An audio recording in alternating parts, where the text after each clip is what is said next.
¿Sabías que décadas antes de que Salem se convirtiera en sinónimo de histeria y muerte, ya corrían ríos de sangre inocente por toda América? Mientras Europa ardía en hogueras de superstición, el Nuevo Mundo gestaba sus propios horrores. No fueron cuentos de hadas ni leyendas urbanas. Fueron juicios reales, ejecuciones documentadas, muertes brutales de personas cuyo único crimen fue existir en el momento y lugar equivocados. Esta noche descubrirás 4 casos que precedieron a Salem, cada uno más perturbador que el anterior. Conocerás a Alice Young, la primera mujer ejecutada por brujería en todas las colonias americanas. Te sumergirás en las aguas heladas donde Grace Sherwood luchó por su vida en una prueba medieval. Serás testigo de cómo Connecticut se bañó en sangre durante décadas y cómo incluso la tolerante Pensilvania no escapó a la paranoia. Pero aquí viene lo realmente escalofriante. Estos no fueron actos de barbarie primitiva. Fueron decisiones tomadas por hombres educados, respaldadas por leyes escritas, ejecutadas por comunidades enteras que aplaudían cada muerte. ¿Qué convierte a vecinos en verdugos? ¿Qué transforma el miedo en una sentencia de muerte? Las respuestas que encontrarás esta noche quizás te perturben más que las propias historias, porque al final te darás cuenta de que los verdaderos monstruos nunca necesitaron poderes sobrenaturales para sembrar el terror. Las primeras cazas de brujas de América. 4 historias de terror. La historia que estás a punto de escuchar no es ficción. Cada nombre, cada fecha, cada detalle macabro está documentado en archivos judiciales que sobrevivieron siglos. Entre 1647 y 1706, mucho antes de que Salem grabara su nombre en la historia con letras de fuego, 4 colonias americanas ya habían perfeccionado el arte de matar en nombre de la justicia. Connecticut abrió el sangriento precedente en 1647, ejecutando a Alice Young en lo que sería la primera de muchas muertes. Massachusetts perfeccionó la histeria colectiva décadas después, convirtiendo a Salem en el teatro de horror más famoso de América. Virginia añadió su toque medieval con pruebas acuáticas, que decidían entre la vida y la muerte por flotación. Incluso Pensilvania, fundada sobre principios de tolerancia, no pudo escapar completamente a la paranoia. Lo que hace estas historias especialmente perturbadoras no son los métodos de ejecución, aunque algunos fueron brutalmente creativos. No son las acusaciones absurdas, aunque desafían toda lógica. Lo verdaderamente aterrador es cómo comunidades enteras se convirtieron en cómplices de asesinatos legalizados, cómo el miedo se extendió como una plaga moral, que infectó a generaciones. Estas 4 historias revelan un patrón siniestro. Cuando el miedo se combina con poder legal, cuando la superstición se viste de justicia, cuando el odio encuentra excusas religiosas, el resultado es siempre el mismo: la muerte de inocentes. Y lo más escalofriante de todo, la completa convicción de que estaban haciendo lo correcto. Capítulo 1. Alice Young, la primera víctima.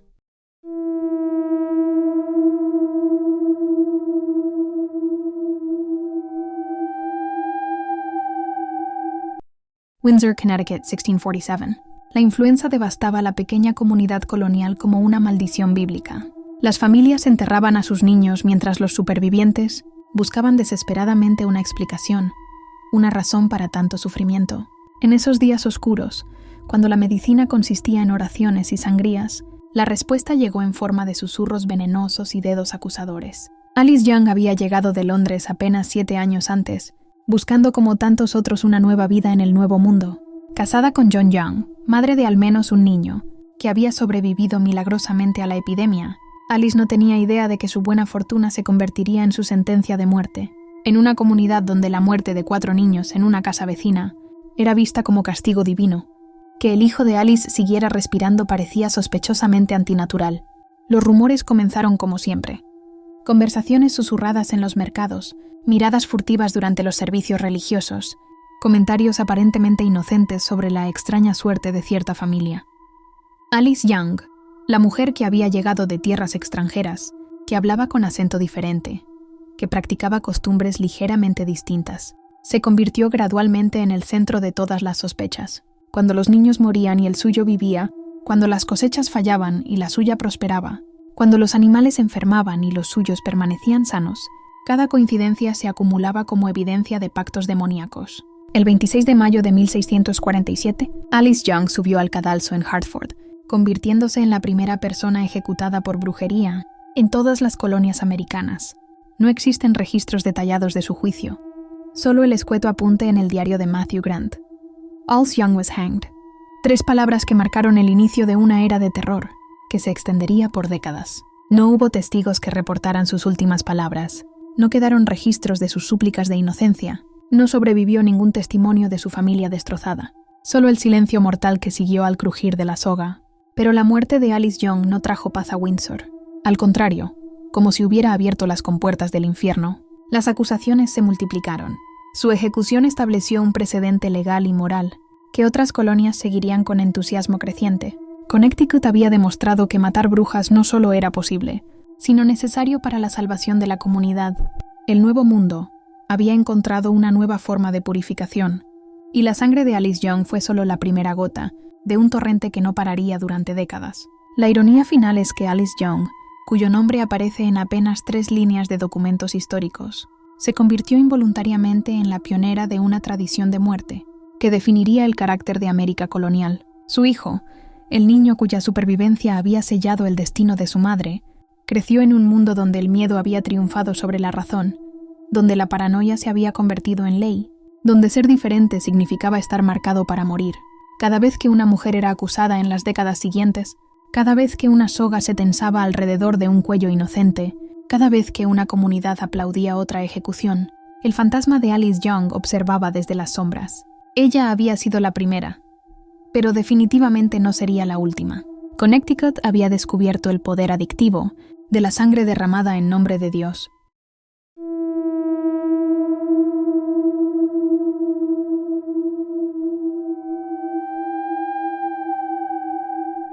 Salem, Massachusetts, septiembre de 1692. El aire estaba espeso de histeria y el suelo empapado de sangre inocente, cuando Giles Corey, un agricultor de 80 años, tomó la decisión más valiente y terrible de su vida.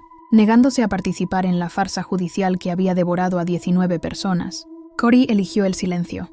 No sabía que ese silencio le costaría una muerte, que se convertiría en la más brutal de todas las ejecutadas en territorio americano.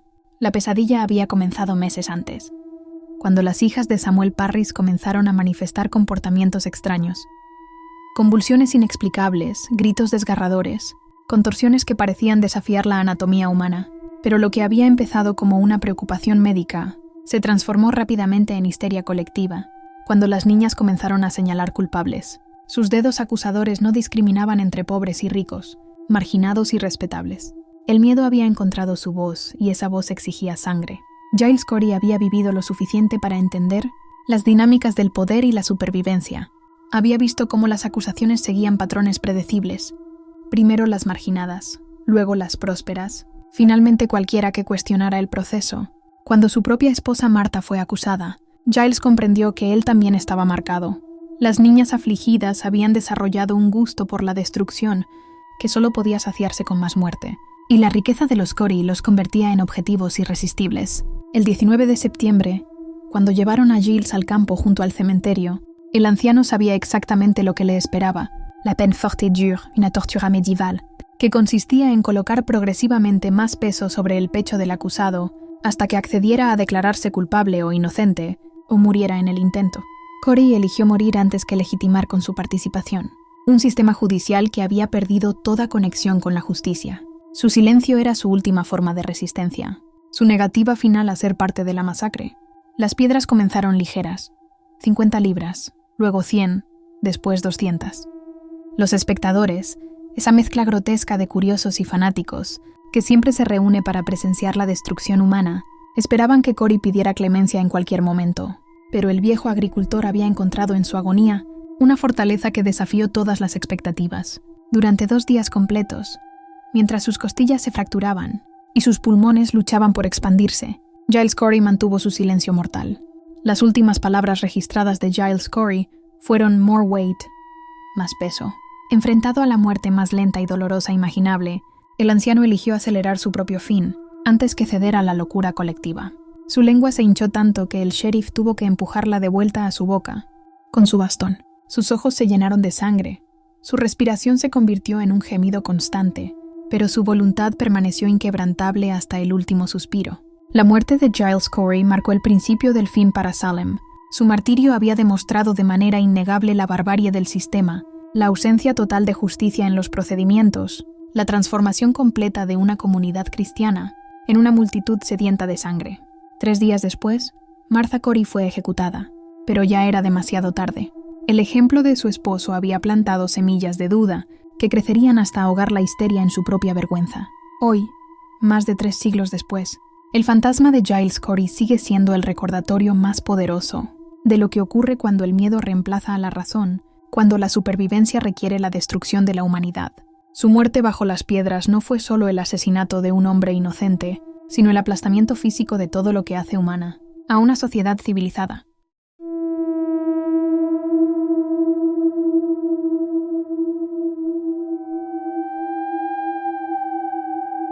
Princess Anne County, Virginia, 10 de julio de 1706. El sol apenas comenzaba su ascenso cuando una multitud se congregó en las orillas del río Lynn Haven, atraída por el espectáculo más macabro que Virginia había organizado jamás.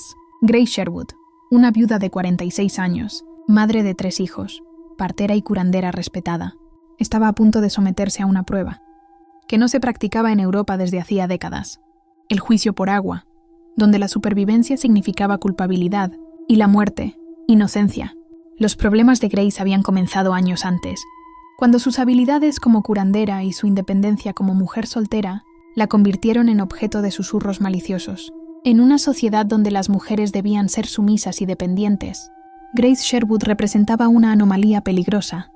Poseía tierras propias, tomaba decisiones comerciales, practicaba medicina tradicional y, lo más provocador de todo, se negaba a remarriarse después de la muerte de su esposo. Su prosperidad y autonomía generaban una envidia que pronto se disfrazó de sospecha religiosa. Las acusaciones contra Grace seguían el patrón típico de la brujería: animales que morían después de disputas con ella, cosechas que fallaban tras discusiones vecinales, enfermedades inexplicables que atacaban a quienes la habían ofendido. Pero el caso de Grace tenía elementos únicos que lo hacían especialmente siniestro. Elizabeth Hill, su principal acusadora, afirmaba que Grace había provocado su aborto espontáneo, mediante artes diabólicas. Otros testigos juraban haberla visto transformarse en un gato negro y escapar por el ojo de una cerradura. El juicio por agua era una reliquia medieval que Virginia había decidido resucitar específicamente para Grace Sherwood. La lógica era tan simple como brutal. Si la acusada se hundía y se ahogaba, era inocente, y podría ser enterrada en suelo consagrado. Si flotaba, el agua pura rechazaba su maldad, confirmando su culpabilidad y justificando su ejecución posterior. Era un sistema judicial donde la muerte era la única forma de absolución, donde la supervivencia constituía evidencia de culpabilidad. Grace fue trasladada en bote hasta una profundidad donde no pudiera tocar fondo, con las manos atadas a los pies en una posición que hacía imposible cualquier movimiento coordinado. Los jueces remaron a 200 yardas de distancia para observar el espectáculo, mientras la multitud en la orilla gritaba «¡Ahoga a la bruja!». El momento en que la arrojaron al agua, Grace Sherwood se enfrentó a la elección más cruel imaginable: ahogarse para probar su inocencia, o luchar por vivir y confirmar su culpabilidad. Grace eligió vivir. Contra todas las probabilidades, logró desatar sus amarras bajo el agua y nadar hasta la superficie. Su supervivencia fue recibida con una mezcla de horror y satisfacción por los espectadores. Horror porque habían presenciado habilidades que parecían sobrenaturales. Satisfacción porque finalmente tenían la prueba que buscaban. Una vez en tierra, un jurado de mujeres examinó su cuerpo desnudo, buscando las marcas del diablo, y encontró 2 lunares que declararon evidencia de su pacto satánico. Grace Sherwood fue encarcelada durante años. Aunque los registros exactos de su liberación se han perdido, lo que sabemos es que sobrevivió, regresó a su granja, y vivió hasta los 80 años, convirtiéndose en la única bruja condenada por Virginia, que logró reclamar su vida después del horror, pero su supervivencia física no borra la brutalidad de lo que experimentó. La humillación pública, la tortura psicológica de una prueba, diseñada para garantizar su muerte, años de prisión por el crimen de ser diferente. La historia de Grace Sherwood demuestra cómo el sistema judicial podía adaptar métodos medievales a necesidades coloniales, cómo la sed de espectáculo podía transformar una ejecución en entretenimiento público, cómo la supervivencia misma podía convertirse en evidencia de culpabilidad. En las aguas del río Lynn Haven, Virginia no solo probó la culpabilidad de una mujer, sino que reveló la profundidad de su propia barbarie, disfrazada de justicia.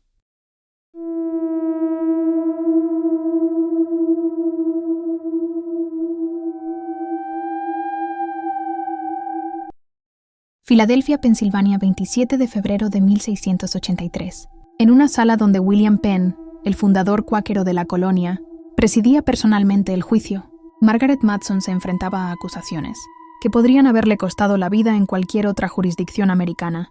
Pero Pensilvania, fundada sobre principios de tolerancia religiosa, estaba a punto de demostrar que incluso las sociedades más progresistas podían sucumbir al miedo, aunque fuera de manera más sutil y civilizada que sus vecinas puritanas. Margaret había llegado de Suecia con su esposo Niels en 1654, estableciéndose en una granja cerca de Ridley Creek, donde practicaba la medicina tradicional finlandesa que había aprendido en su juventud. Como curandera, Margaret utilizaba hierbas, rituales ancestrales y conocimientos transmitidos por generaciones de mujeres que habían servido como sanadoras en sus comunidades. Pero lo que en Escandinavia era respetado como sabiduría tradicional, en América colonial se interpretaba como sospechoso y potencialmente diabólico. Los problemas comenzaron cuando el ganado de varios vecinos ingleses empezó a enfermar y morir.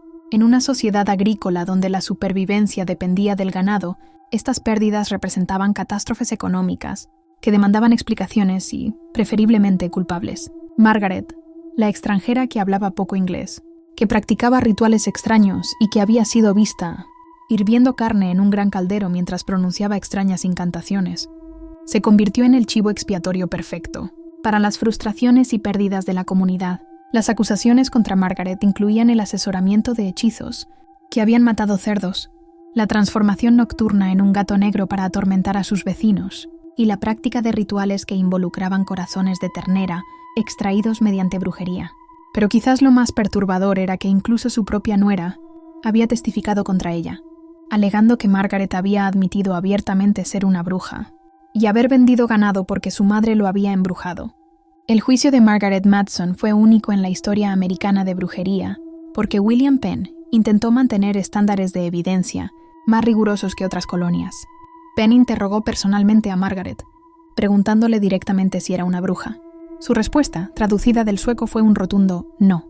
Sin embargo, la presión de la comunidad inglesa, que veía en las prácticas culturales de Margaret una amenaza a su propia supervivencia y dominancia, forzó un veredicto que satisficiera tanto a la justicia como a la paranoia popular. El veredicto final fue una obra maestra de ambigüedad política. Margaret fue declarada culpable de tener la fama común de ser una bruja, pero no culpable en la manera y forma en que está acusada. Esta fórmula permitió a Penn evitar tanto la ejecución de una mujer probablemente inocente, como la furia de colonos que exigían sangre. Margaret y su codemandada Jethro Hendrickson fueron liberadas bajo fianza de 50 libras cada una, con la condición de mantener buena conducta durante 6 meses.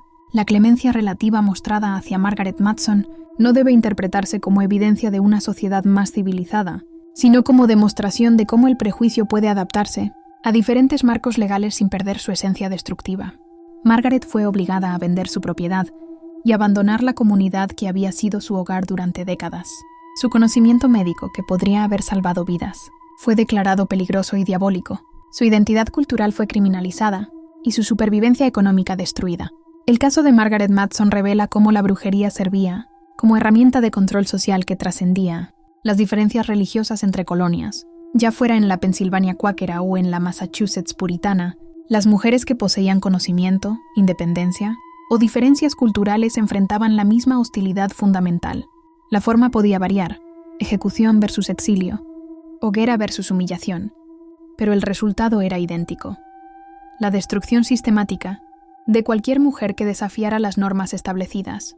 La bruja de Ridley Creek sobrevivió físicamente a su ordeal, pero su historia demuestra que la supervivencia no equivale a justicia, que la clemencia no borra la crueldad, que una sentencia menos severa no hace menos real la persecución. Margaret Matson vivió, pero la mujer que había sido curandera, propietaria independiente, portadora de tradiciones ancestrales, murió en esa sala de tribunal el día que su cultura fue declarada criminal y su conocimiento diabólico. 4 mujeres, 4 colonias, 4 maneras diferentes de destruir vidas humanas en nombre de la justicia. Alice Young, colgada en Connecticut por el crimen de sobrevivir cuando otros morían. Giles Corey, aplastado en Massachusetts por negarse a participar en una farsa judicial. Grace Sherwood, torturada en Virginia mediante pruebas medievales, que convertían la supervivencia en culpabilidad. Margaret Matson, humillada en Pensilvania y forzada al exilio, por practicar medicina tradicional. Cada historia única en sus detalles, idéntica en su esencia. El triunfo del miedo sobre la razón, de la paranoia sobre la justicia, del odio sobre la humanidad. ¿Qué convirtió a estas comunidades coloniales en teatros de horror? La respuesta no se encuentra en la superstición religiosa o la ignorancia primitiva, como muchos prefieren creer. Se encuentra en algo mucho más perturbador y persistente: la necesidad humana de encontrar chivos expiatorios para el sufrimiento inexplicable, la tendencia a destruir lo que no se comprende, la facilidad con que el miedo se transforma en violencia cuando encuentra justificación legal y moral. Estos juicios no fueron aberraciones históricas, sino manifestaciones concentradas de impulsos que siguen latentes en cualquier sociedad humana. Lo más escalofriante de estas historias no son los métodos de tortura o ejecución, sino la unanimidad con que comunidades enteras participaron en la destrucción de sus propios miembros. No fueron actos de individuos locos o fanáticos aislados, sino decisiones colectivas tomadas por sociedades que se consideraban cristianas, civilizadas y moralmente superiores. Cada verdugo tenía familia, cada juez asistía a la iglesia, cada espectador creía sinceramente estar presenciando la victoria del bien sobre el mal. ¿Qué dice esto sobre la naturaleza humana? ¿Qué garantiza que no volverá a suceder? La pregunta que estas 4 historias dejan sin respuesta es quizás la más perturbadora de todas. Si tú hubieras vivido en esas comunidades en esos tiempos, rodeado de esos miedos y presiones, ¿habrías tenido el coraje de defender a los acusados? ¿O habrías sido uno más en la multitud que aplaudía cada muerte, convencido de estar salvando tu alma y tu comunidad del mal? La distancia histórica nos permite juzgar fácilmente a nuestros antepasados, ¿pero realmente somos tan diferentes? ¿O simplemente hemos encontrado nuevas formas de crucificar a quienes consideramos peligrosos para nuestro orden social? Las primeras cazas de brujas de América, una historia que continúa repitiéndose, bajo diferentes nombres,